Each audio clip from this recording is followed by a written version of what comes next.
I think, Andrew Bragg, that many treat this as kind of, something that they'll leave to the tech heads. But Bitcoin and cryptocurrencies in general have really been part of the landscape for some time now. Do you think that will continue?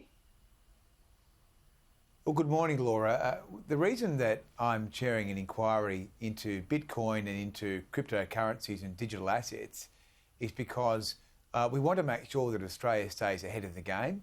The reality is that these products are out there now, people are using them, and we need to make sure that we have the right policy and regulatory environment to be able to maintain our competitive advantage, but also to protect consumers. Yeah, indeed. So what are you looking at with this inquiry? Do you think Bitcoin needs to be regulated? Well, at the moment, it's all unregulated, so the transactions and the activity is happening. And the question for Australia is, what sort of policy framework should we have? And for example, should we be licensing market exchanges? Should we be licensing products? As a Liberal government, Liberal Party, we don't like additional regulation, but there may be a case for there to be some more regulation to drive the outcomes that we're seeking. Where do you think that balance lies, though? Because isn't the whole point of crypto is that it is deregulated? It's at arm's length from government. Well, I think we need to do the work over the next 6 months with the committee.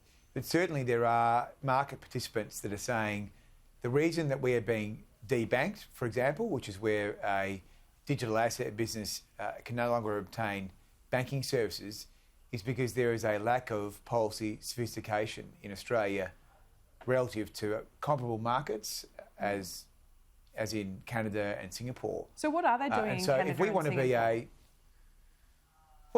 they're allowing retail customers, punters, to purchase things like managed funds, which have Bitcoin and have cryptocurrencies in those funds. So that's really, people on Main Street being able to access exposure to those products quite easily.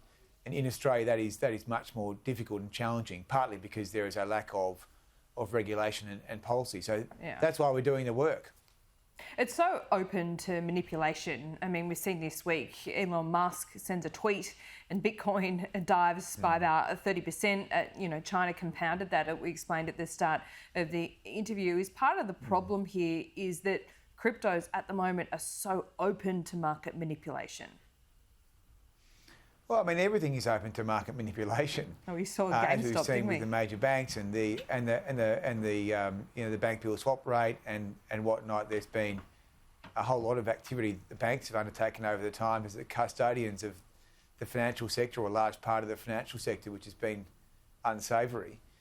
So I think we want to be thoughtful and cautious. There are people in the public sector and people in the finance sector that would like the status quo because it suits them. But the reality is this technology is out there. There are digital assets. People are using them. So we need to have a thorough review of it and see what sort of policy Australia wants to have. If we want to be a tech and finance centre, my sense is this is going to be part of it. Yeah, interesting that you say that. So do you think it has a long-term future? Because I guess many conservatives or traditionalists, you might call them, think that, cryptocurrencies are just the domain of tech heads and criminals. Well, I'm not sure about that, but there is a strong vested interest in the banking and finance sector to keep the status quo in place, where the banks and the public sector sort of run currency, and we need to interrogate that to make sure that is the right thing for Australia, because when innovation happens, the solution is not to close the door on it. Yeah, indeed. I guess. It's hard to.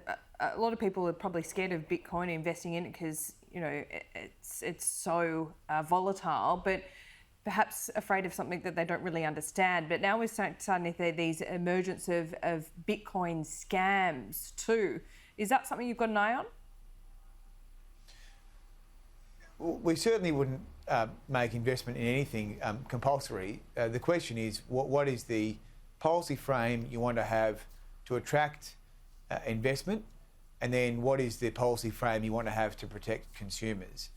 And you need to look at both sides of the Bitcoin so to speak.